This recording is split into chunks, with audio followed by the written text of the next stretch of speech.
வணக்கம். இன்றைய வாரத்தின் 2ஆம் வகுப்பு இயல் 1 விரிவானம் ஆழ்கடலின் அடியில். கடல் பல்வேறு விந்தைகளை தன்னுள் கொண்டது. கடலுக்கடியில் பல வகையான தாவரங்கள், மீன்கள், விலங்குகள், பவளப்பாறைகள், எரிமலைகள் என புதுமைகள் பலவும் நிறைந்து கிடக்கின்றன. நாம் கடலின் மேல்மட்டத்தையே நோக்குகிறோம். கடலுக்கு அடியில் கூட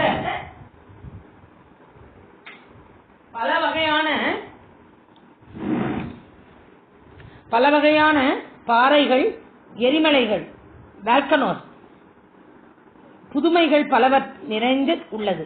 மேலும் கடலுக்கடியில் பல நகரங்கள், சிட்டிஸ், கப்பல்களும் மூழ்கி கிடக்கின்றன.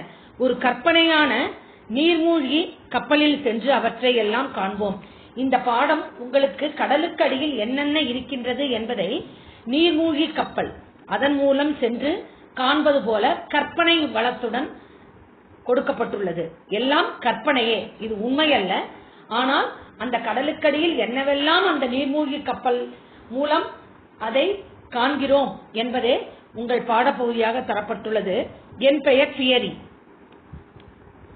நான் ஒரு விலங்கியல் பேராசிரியர். விலங்கியல் அப்படின்னா பயாலஜில ஜுவாலஜி, பாட்டனி தாவரவியல், விலங்கியல் ஜுவாலஜி பேராசிரியர், ப்ரொஃபசர்.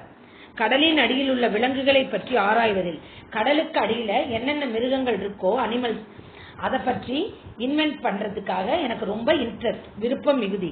1886ஆம் ஆண்டு கப்பல் மாலுமின கேப்டன் ஓர் அதிர்ச்சியான தகவல் பரவியது.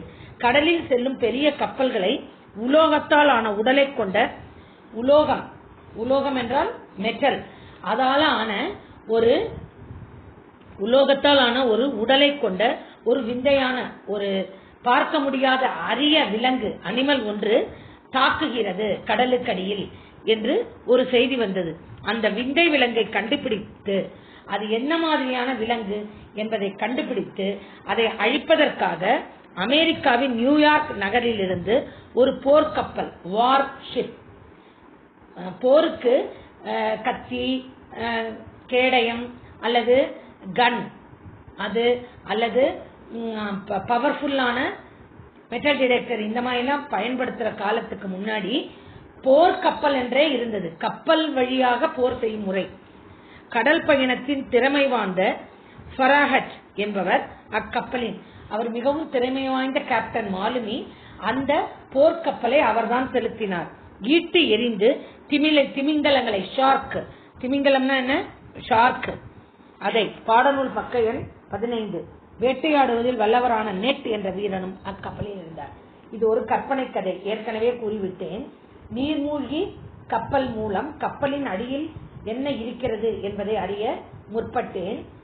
இந்த பெண்ணானவள், பியரி என்ற அந்த நபர் என்ன சொல்கிறார் என்றால், நான் ஒரு விலங்கியல் பேராசிரியர், அனிமலை பத்தி ஆராய்ச்சி பண்ற ப்ரொஃபசர்.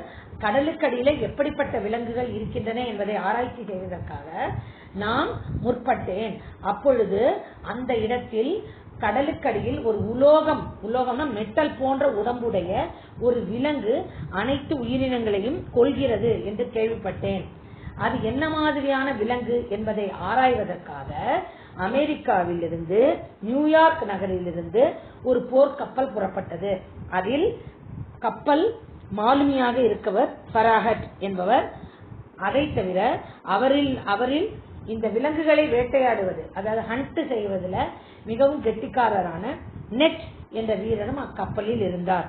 நானும் எனது உதவியாளர், ஒரு இன்வென்ஷன் பண்ணணும்னா அவங்களுக்கு ஒரு அசிஸ்டன்ஸ் இருப்பாங்க நோட்ஸ் எடுக்க. அப்போ உதவியாளர் கான்சிலும் அக்கப்பலில் சென்றோம். இப்பொழுது யாரெல்ல கப்பல்ல செலுத்துறாங்க, கப்பல் செலுத்துகிற மாலுமி ஃபராஹட், அவருக்கு உதவியாளராக இருப்பவர் வேட்டையாடுவதில், ஹண்டிங்ல சிறந்து விளங்குவது நெட். இதை ஆராய்ச்சி செய்வதற்கு முற்பட்டவர் பியரி, அவருடைய உதவியாளர் கான்சில். அக்கப்பலில் இருந்தோம். 4 பேர் போறாங்க. 3 மாதங்கள் அமெரிக்காவுக்கும், அமெரிக்கா த்ரூ ஜப்பான் நாட்டுக்கு இடையே உள்ள அந்த பெரும் சமுத்திரம், அந்த ஓஷனை கடக்கத்திற்கு 3 மாதங்கள் பரப்பில் விடாமல் தேடினாங்க. அது எந்த மெட்டல் போன்ற விலங்கு என்று. அந்த விலங்கு எங்கள் கண்ணில் படவே இல்லை. எனவே கப்பல் எங்கள் நகரத்தை நோக்கி திரும்பியது. அந்த மாதிரி எந்த ஒரு விலங்கும் இல்லை அப்படின்னு சொல்லிட்டு இவங்க போர்க்கப்பல் திரும்பி வருது. அப்பொழுது பளபளப்பான உடலை கொண்ட அந்த விலங்கு மிக வேகமாக எங்கள் கப்பலை நோக்கி வந்தது. அப்போ எந்த விலங்கை தேடிக்கொண்டு சென்றார்களோ அந்த விலங்கு இல்லை என்று இவர்கள் நாடு திரும்பும் பொழுது அந்த பளபளப்பான அந்த விலங்கு இவர்களை நோக்கி வந்தது. அந்த விலங்கை சுட்டு தள்ளுங்கள் என்று கப்பல் தலைவர் ஃபராகட் கட்டளையிட்டார். கேப்டன், இதோ நம்ம தேடிய அந்த விலங்கு வருகிறது, அதை ஷூட் பண்ணுங்க என்று கூறினார். வீரர்கள் சுடத் தொடங்கினர்.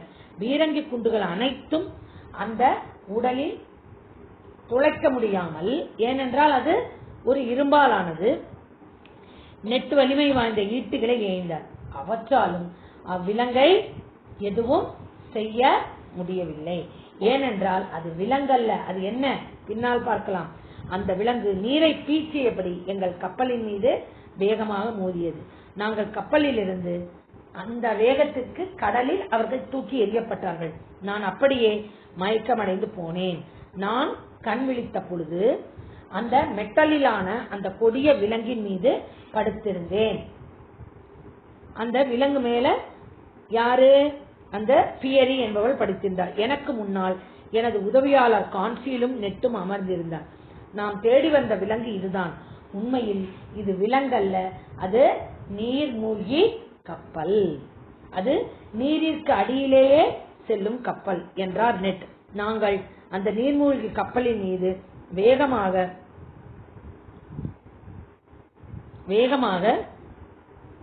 சென்றோம்.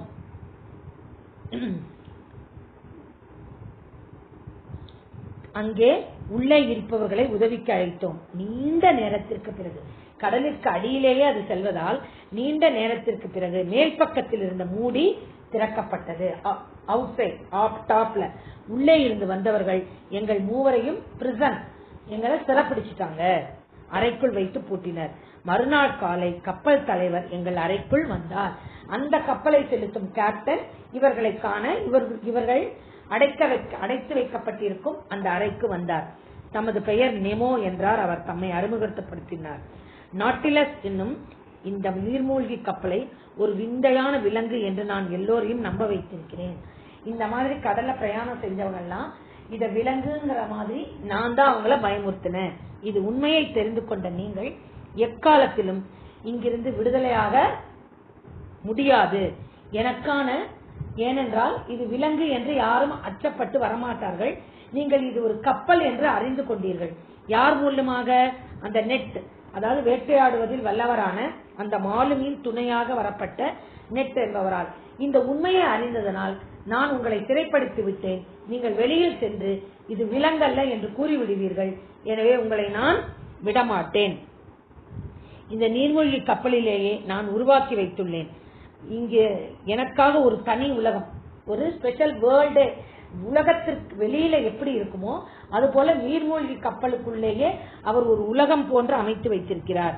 இதில் கடல்வாழ் உயிர்களிடமிருந்தே உருவாக்கிக் கொள்கிறோம். இனி நான் கரைக்கு திரும்ப மாட்டேன், உங்களையும் திருப்ப மாட்டேன் என்றார் நெமோ.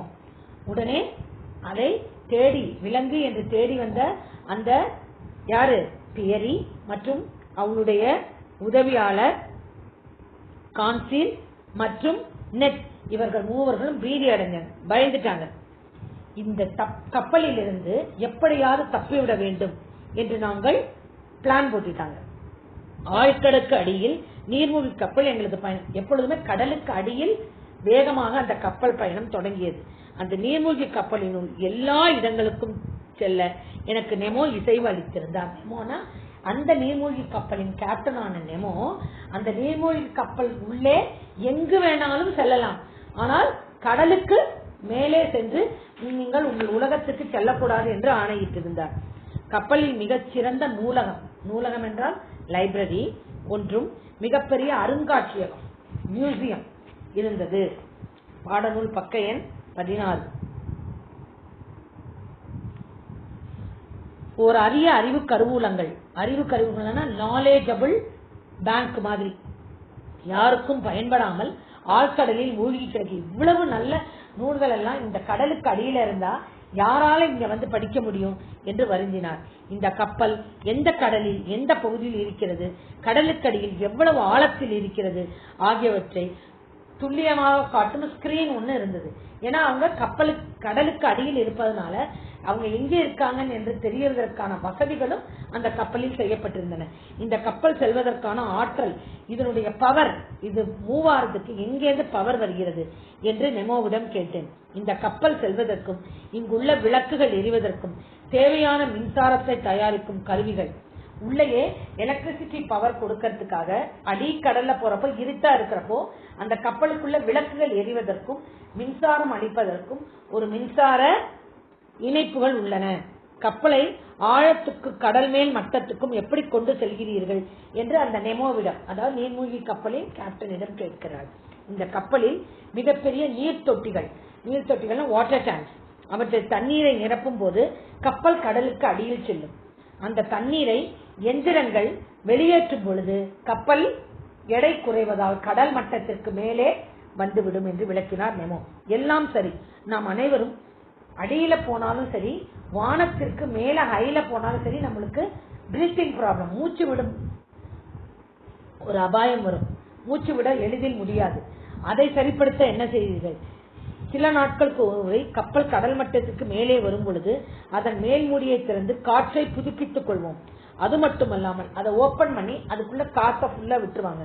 காற்றை சேகரித்து வைத்துக் கொள்ளும் பைகள், பேக்ஸ், அவற்றை முதுகில் கட்டிக்கொண்டு அதன் முகமூடியை முகத்தில் வைத்துக் கொண்டால் 9 மணி நேரம் வரை கடலுக்குள் நீந்த முடியும். அதான் அந்த கடலுக்கு அடியில் போறவங்களுக்கு மாஸ்க் மாதிரி ஆக்சிஜன் பேக்ஸ், அதுல ஒரு துடுப்புமாய் மீன் துடுப்புமாய் இருக்கும். அதை வச்சுதானே கடலுக்கு அடியில இல்ல நிறைய சயின்டிஸ்ட் போறாங்க. அந்த மாதிரி போக முடியும். அது 9 hours தாங்கும். இப்படியாக எங்களது பயணம் தொடர்ந்து கொண்டிருந்தது. அந்த நீர்மூழ்கி கப்பல் இருந்து எப்படியாவது தப்பிட வேண்டும் என்று எங்களது முயற்சி, பல முறை அவர்கள் முயற்சித்தும் அது தோல்வியே அடைந்தது. அவர்களால் அந்த நீர்மூழ்கி கப்பலில் இருந்து தப்பிக்க முடியவில்லை. ஆனால் நீர்மூழ்கி கப்பல் எப்படி இயங்கும், அங்கு வாழ்வதற்கு என்னென்ன வசதிகள் உள்ளன, அனைத்தையும் அவர்கள் அந்த கப்பலின் மாலுமியிடமிருந்து கற்றுக்கொண்டார்கள். ஒரு நாள் திடீரென்று கப்பல் கடல் மட்டத்திற்கு நின்றுவிட்டது. என்ன ஆயிற்று என்று நான் நெமோவிடம் கேட்டேன். கடலுக்குள் இருக்கும் கடல் புற்று எனப்படும் மணல் திட்டில், அதாவது அடியிலையும் பெரிய பெரிய பாறைகளில் கப்பல் மோதி கப்பல் சிதைவதுண்டு, அழிவதுண்டு. அதுபோல கடலுக்கு அடியிலும் சில பாறைகள் இருக்கும். அதில் அந்த நீர்மூழ்கி கப்பல் இடித்து விட்டது. இன்னும் ஒரு வாரத்தில் முழு நிலவ நாளன்று கடலின் நீர்மட்டம் உயரும். அப்போது நமது நீர்மூழ்கி கப்பல் தானாகவே மிதக்க முடியும். அதாவது ஃபுல் மூன் டே அன்னைக்கு கடலுடைய நீர்மட்டம் கொஞ்சம் உயரும். அப்பொழுது நீர்மூழ்கி கப்பல் அந்த பாறையிலிருந்து மேலே வந்து அது நகரச் செல்லும். அதுவரைக்கும் அந்த இடத்திலேயே இருக்கும் என்று நெமோ கூறிவிட்டார். இப்பொழுது அந்த நீர்மூழ்கி கப்பல் வெளியில எப்படி இருக்கிறது என்ற வரைபடத்தை காணுங்கள். இப்பொழுது பாடநூல் பக்க எண் 17ற்கு வருவோம். இது ஒரு கதை போலவும் அறிவுக்கு திறனை தருவதாகவும் நீர்மூழ்கி கப்பலை பற்றி நாம் அறிய உதவுவதாகவும் இருக்கிறது இந்த விரிவான பகுதி. நாட்டிலஸின் மேல்தளத்தில் நின்று பார்த்த பொழுது சற்று தொலைவில், நாட்டிலஸ் என்பது அந்த நீர்மூழ்கி கப்பலின் பெயர், ஒரு தீவு தெரிந்தது, ஒரு ஐலண்ட். நெமோவிடம் இசைவு பெற்று நானும் நெட்டும் கான்சீலும் ஒரு படகை எடுத்துக்கொண்டு அந்த தீவிற்கு சென்றோம். அந்த பாறை இடிச்சதுனால அது கடல் மட்டத்திற்கு மேலே தோன்றியதால் அங்கிருந்து பார்க்கும் பொழுது ஒரு தீவு தெரிந்தது. அந்த தீவிற்கு அந்த நீர்மூழ்கி கப்பலுக்குள்ளேயே ஒரு சிறிய படகை எடுத்துக்கொண்டு அவர்கள் அந்த தீவிற்கு சென்றனர். திடீரென்று அத்தீவை சேர்ந்த மனிதர்களை கொன்று தின்னும் வழக்கமுடையவர்கள். அவர்கள் அங்கு என்னெல்லாம் இருக்கோ அதையெல்லாம் அடித்து சாப்பிடுறவங்க. அவங்களுக்கு கடலால கிடைக்கும் மீன்கள், ஆமைகளை எல்லாம் அடித்து சாப்பிடுவார்கள். மனிதர்களையும் அவர்கள் கொன்று தின்னும் வழக்கம் உடையவர்கள். எனவே அவர்கள் எங்களை கொல்வதற்கு விரைந்து வந்து கொண்டிருந்தார்கள். நாங்கள் மிகுந்த அச்சத்தோடு பயத்தோடு விரைவாக படகை அப்படியாவது தீவிலிருந்து தப்பித்து செல்லலாம் என்றுதான் அவர்கள் போனார்கள். ஆனால் அந்த தீவில் வாழும் மக்கள் மனிதர்களையும் கொன்று உண்ணும் பழக்கமுடையவர்கள் என்பதை அறிந்து அவர்கள் திரும்பவும் அந்த நாட்டிலஸ் நீர்மூழ்கி கப்பலுக்கே வந்து விட்டார்கள் படகை செலுத்திக் கொண்டு. ஏராளமான படகுகளில் அந்த மனிதர்கள் எங்கள் நாட்டிலஸை சூழ்ந்தார்கள். நாங்கள் மேல் மூடியை இறுக மூடிக்கொண்டு உள்ளே இருந்தோம். இந்த முற்றுகை எவ்வளவு நாட்கள்? 6 நாட்கள் தொடர்ந்து 7ஆம் நாள் முழு நிலவு நாள் அன்று கடல் மட்டம் உயர்ந்தது. அப்பொழுது எங்களுடைய கப்பல் நீருக்கடியில் சென்றது.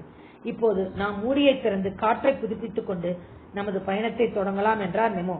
மேல் மூடியை திறந்தால் அந்த மனிதர்களே உள்ளே வந்து விடுவார்களே என்று நான் அஞ்சினேன். நெமோ சிரித்தபடி மேல்முடியை திறந்தார். உள்ளே இறங்குவதற்கு ஏணியில் கால் வைத்தவர்கள் அலறிக்கொண்டு ஓட்டம் பிடித்தனர். அந்த ஏணியில் என்ன பாய்க்கப்பட்டிருந்தது? இப்பொழுது வயல்வெளிகள் விலங்குகள் செல்லாமல் இருப்பதற்கும் மனிதர்கள் பயிர்களை எடுத்து செல்லாமல் இருப்பதற்கும் என்ன போடப்படுகிறது? கம்பிகளில் மின்சாரம் பாய்க்கிறது அல்லவா?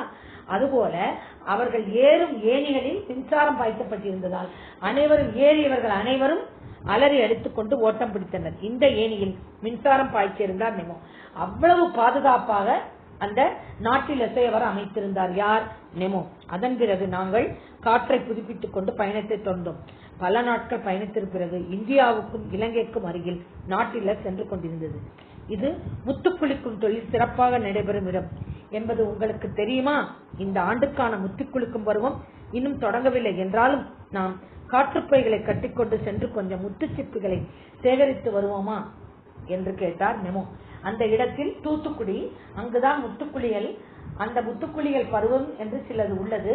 அப்பொழுது அங்கு வாயை மூக்கை கட்டிக்கொண்டு அந்த காலத்தில் கடலுக்குள் இருந்து அந்த சிப்பிகளை எடுத்து வந்து முத்துக்களை எடுப்பார்கள். நாம் வேணா நம்முடைய அந்த காற்றில் ஆக்சிஜன் செல்லும் பைகளை மூக்கில் மாட்டிக்கொண்டு துடுப்பு போல் இருக்கும் அணியை அணிந்து கொண்டு நாம் கடலுக்கு அடியில் சென்று சிப்பிகளை எடுப்போமா என்று நெமோ கேட்டார். நானும் நெமோவும் கடலுக்கு அடியில் சென்றோம். அங்கே தன்னந்தனியா ஒரு இந்தியர் முத்து குளிப்பதற்காக கடற்குள் இறங்கினார். அவர் காற்றுப்பைகள் இல்லாமல் அவர் இயற்கையாகவே மூச்சை அடக்கிக் கொண்டு முத்துச்சிப்புகளை சேகரிக்க தொடங்கினார். அப்போது அந்த மனிதரை நோக்கி ஒரு சுறாமீன் வேகமாக பாய்ந்து வந்தது. நெமோ தன் கையில் இருந்த நீளமான வாளினால் அடியில் சென்றவுடன் ஒரு ஷார்க்கு அந்த காற்றுப்பைகள் எந்த வசதியும் இல்லாமல் தன்னிடத்தே மூச்சை அடக்கிக் கொண்டு எப்பொழுதும் முத்துக்குளியல் செய்யும் தூத்துக்குடி ஒரு மீனவர் இறங்கிக் கொண்டிருந்தார். அந்த சுறா அவரை பிடிக்க எத்தனித்த போது அதாவது நாட்டிலசின் கேப்டனாக இருக்கும் நெமோ என்ன பண்ணார்? தன் கையில் இருக்கும் ஈட்டியால் வாளினால் அந்த சுறாமானை குத்தி கிழித்து அந்த மனிதரை காப்பாற்றினார். ஓர் இந்தியரை காப்பாற்றிய மனநிறைவோடு நாங்கள் மீண்டும் நாட்டிலஸ்க்கு திரும்பினோம். மீண்டும் எங்கள் பயணம் தொடர்ந்தது. வழியில் நாங்கள் பல வகையான விந்தைகளை கண்டோம். இங்கிலாந்துக்கும் ஸ்பெயினுக்கும் இடையே நடைபெற்ற போரின் போது கடலில் மூழ்கடிக்கப்பட்ட கப்பல்கள், பல கப்பல்கள் கடலுக்கடியில் மூழ்கடிக்கப்பட்டன. அந்த கப்பல்களின் சிதைவுகளிலிருந்து தங்கம், வெள்ளி, வைரம் போன்றவற்றை அறிந்து கொண்டோம். தங்கம், கோல்ட், வெள்ளி, சில்வர், வைரம், டைமண்ட். இன்னொரு இடத்தில் கடலுக்குள் நீர் தீப்பிழம்பை கக்கிக் கொண்டிருக்கும் எரிமலையை கண்டு வியந்தோம். அதன் அடியில் பல 100 ஆண்டுகளுக்கு முன்பு ஒரே நாளில் பூகம்பத்தால் கடலுக்குள் மூழ்கொண்ட அட்லாண்டா கடலுக்கு பக்கத்துல அட்லாண்டிஸ் நகரம் இருந்தது. அந்த நகரம் ஒரே நாள் புயலால கடலுக்கு அடியில் சென்றது. அந்த பூமியின் தென் துருவத்துக்கு சென்றோம். அங்கே பென்குயின், கடல் சிங்கம், சீலைன் போன்ற அரிய பறவைகளையும் விலங்குகளையும் கண்டோம். பலவிதமான பறவைகள், அனிமல்ஸ், விலங்குகளையும் அவர்கள் கண்டார்கள். இப்பொழுது பாடநூல் பக்க எண் 18. அங்கிருந்து திரும்பும் வழியில் மிகப்பெரிய ஆக்டோபஸ், அது ஒரு கடல் மீன், பெரிய அளவில் இருக்கும் ஒன்றுடன் போரிட்டு அதனை கொன்றோம். அது கப்பலை தாக்க வந்தது. நீர்மூழ்கி கப்பல் என்பதால் எங்களை அது தாக்க வரும் பொழுது அதையும் அவர் கொன்று எங்களை காப்பாற்றினார். இப்படியே எங்கள் பயணம் தொடர்ந்தது.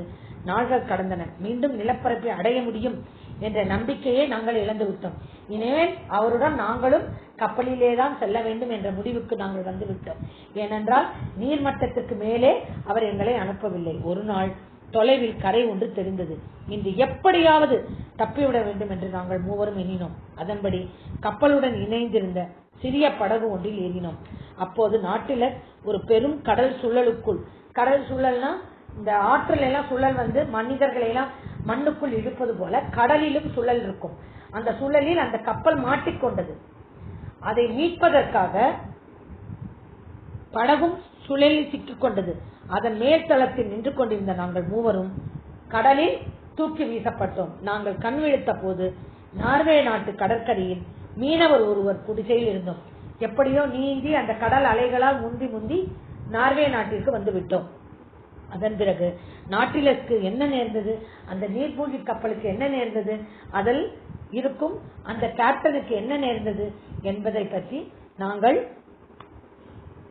எந்த செய்தியும் சேகரிக்க முடியவில்லை, எந்த செய்தியும் கிடைக்கவில்லை.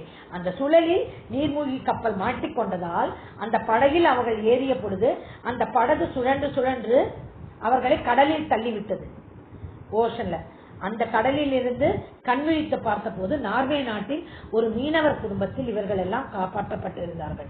யார் எதை ஆராய்ச்சி செய்ய வேண்டும் என்று சென்ற அந்த பியரி, அவருடைய கப்பலில் கேப்டன் போய்விட்டார் பராகட், ஆனால் அவருடைய உதவியாளர் கான்சில் பின்பு அவர்கள் மூவரும் அங்கே மீனவர் குடும்பத்தில் இருந்தார்கள். ஆனால் அப்பொழுது அந்த நீர்மூழ்கி கப்பல் என்ன ஆனது, நாட்டிலஸ்க்கு என்ன ஆனது என்று யாருக்கும் தெரியவில்லை, எந்த செய்தியும் தரவில்லை. இதிலிருந்து என்ன தெரிகிறது, நீர்மூழ்கி கப்பல் எவ்வளவு தூரம் செல்லும், அதுல எவ்வளவெல்லாம் இருக்கும், அதுல இருந்து எப்படி என்னெல்லாம் பார்த்தாங்க என்பதை ஒரு டிடெக்டிவ் ஸ்டோரி மாதிரி, ஒரு ஃபைட் அந்த மாதிரிலாம் இருக்கிற மாதிரி உங்களுக்கு கதை அமைந்துள்ளது. இதனுடைய கதை சுருக்கத்தை நான் உங்கள் குழுவிற்கு அனுப்புகிறேன். நூல்வழி அறிவியல் புனைக்கதைகள், சயின்ஸோட ரெஃபரன்ஸ் ஸ்டோரிஸ்ல தலைமகன் என்று புகழப்படுபவர் ஜூல்ஸ் வெர்ன். இவர் எந்த நாட்டை சேர்ந்தவர், பிரான்ஸ் நாட்டை சேர்ந்தவர். அறிவியல் கண்டுபிடிப்புகள் பல கண்டுபிடிப்பதற்கு முன்பே அவற்றை பற்றி தமது நாவல்கள், சின்ன சின்ன மேகசின்ஸ்ல அவர் எழுதியிருக்கார். சயின்டிஸ்டால கண்டுபிடிக்கிற கருவிகளுக்கு முன்பே அதை பற்றிய கற்பனை கதைகளை இவர் எழுதியிருக்கிறார். 80 நாளில் உலகத்தை சுற்றி பூமியின் மையத்தை நோக்கி ஒரு பயணம், 80 டேஸ்ல உலகத்தை சுற்றி பூமியின் மையம், அதோடைய சென்டர் பாயிண்ட்டுக்கு நோக்கி ஒரு பயணம் உள்ளிட்ட பல நாவல், புதினம்னா நாவல்களை படைத்துள்ளார். அவர் எழுதிய ஆழ்கடலின் அடியில் என்னும் புதினம் குறிப்பிடத்தக்க ஒன்று. அதனுடைய தமிழ் மொழிபெயர்ப்பே உங்கள் பாடப்பகுதியாக தரப்பட்டுள்ளது. இவர் பிரான்ஸ் நாட்டை சேர்ந்தவர், பிரெஞ்சு மொழியை சேர்ந்தவர். ஆழ்கடல் காட்சியொன்றை கற்பனையாக படம் வரைந்து வண்ணம் தீட்டுக, நீர்மூழ்கி கப்பல் இயங்கும் முறையை செய்திகளை திரைத்து தொகுத்து எழுதுக. கற்பதற்கு இந்த பாடத்தை படிச்சோன்னா நீங்க லைப்ரரியோ இல்ல இன்டர்நெட்லயோ நீர்மூழ்கி கப்பலை பத்தி படிச்சு அதை பத்தி எல்லாம் சேகரிச்சு வைங்க. இது உங்களுக்கு ரொம்ப யூஸ்ஃபுல்லா இருக்கும். ஆழ்கடலின் அடியில் கதையை சுருக்கி எழுதுக. நான் அதை உங்கள் குழுவிற்கு அனுப்புகிறேன். இப்பொழுது நாம் உங்கள் பாட பகுதி இயல் 1 முடித்து விட்டோம். இப்பொழுது பாடநூல் பக்க எண் 22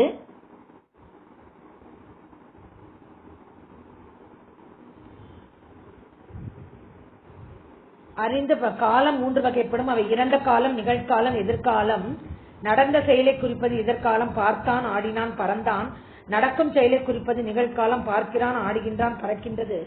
நடக்கவிருக்கும் செயலை குறிப்பது எதிர்காலம், காண்பான், ஆடுவான், பறக்கும். வேர்ச்சொல் நட, நடந்தால், நடக்க. இது ஆண்பாலாக இருக்கலாம், பெண்பாலாக இருக்கலாம், அல்லது அக்ரிணையாக இருக்கலாம். எழுது, எழுதினான், எழுதுகிறான், எழுதுவான். ஓடு, அது அக்ரிணையில் குறிக்கலாம். எழுதுங்கிறது உயர்திணைக்குரியது, அது அக்ரிணையில் வராது. ஓடு, மாணவனும் ஓடுவான், மாணவியும் ஓடுவாள், பெரியவரும் ஓடுவார், பாட்டியும் ஓடுவார். ஆனால் விலங்கும் ஓடும். எனவே ஓடியது, ஓடுகிறது, ஓடும். சிரி, சிரித்தனர், ப்ளூரல்ல கூட வைக்கலாம்.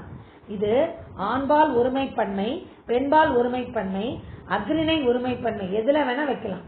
ஆனா கரெக்டா இருக்கணும். இறந்த காலம் எப்படி இருக்கோ அதுபோல நிகழ்காலமும் எதிர்காலமும் இருக்கணும். இது உங்களுக்கு நான் தரும் வீட்டு பாடம். பொருத்தமான காலம் அமைமாறு திருத்தி எழுத. அமுதன் நேற்று வீட்டுக்கு வருவான். நேற்று வீட்டுக்கு அப்படிங்கிறப்ப வந்தான்னு இருக்கணும், வருவான்னு கூடாது. கண்மணி நாளை பாடம் படிப்பாள்னு இருக்கணும், படித்தால் தப்பு. மாடுகள் இப்பொழுது புல் மேயும், மாடுகள் இப்பொழுது புல் மேய்கின்றன இருக்கணும், பிரசன்ட் டென்ஸ். ஆசிரியர் நாளை ஃபியூச்சர் டென்ஸ். சிறு தேர்வு நடத்துவார், நடத்தினார் தப்பு. நாங்கள் நேற்று கடற்கரைக்கு சென்றோம், ப்ளூரல். சென்றன வராது. எங்க ஆண்பாலா பெண்பாலா உயர்திணையா அக்ரிணையா ஒருமையா பன்மையா பார்த்து அந்த வேர்டை மாத்தணும். மீண்டும் சொல்றேன். அமுதன் நேற்று வீட்டுக்கு வந்தான். கண்மணி நாளை பாடம் படிப்பாள். மாடுகள் இப்பொழுது புல் மேய்கின்றன. ஆசிரியர் நாளை சிறு தேர்வு நடத்துவார். நாங்கள் நேற்று கடற்கரைக்கு சென்றோம். பயணங்கள் பல வகை. முன்னுரை, பயணத்தின் தேவை, தரைவழி பயணம், கடல்வழி பயணம், வான்வழி பயணம், முடிவுரை. இதை நீங்கள் செயல்பாடாக ப்ராஜெக்டாக எழுதுங்க. இந்த டேர்முக்கு உங்களுக்கு பள்ளி திறந்தால் இதனுடைய கட்டுரையை நான் உங்களுக்கு அனுப்புகிறேன், எழுதி போடுகிறேன். மொழியோடு விளையாடு, குறுக்கெழுத்து பொது, இடமிருந்து வளன், அச்சன். அச்சனுக்கு வேற பேர் என்ன? அப்பா. ஒரே ஒரு விடை மட்டும் தருகிறேன், இதுவும் உங்களுக்கு வீட்டுப்பாடம். பாடநூல் பக்க எண் 22 உள்ள கட்டங்களை நிரப்புக. 23 உள்ள குறுக்கெழுத்து புதிர், 24 உள்ள முக்கணிகளில் ஒன்று ஒரே வார்த்தை மா. மா என்றால் மாம்பழம். கதிரவன் மறையும் நேரம் மா லை. பெருந்திரளான மக்கள் கூடும் நிகழ்வு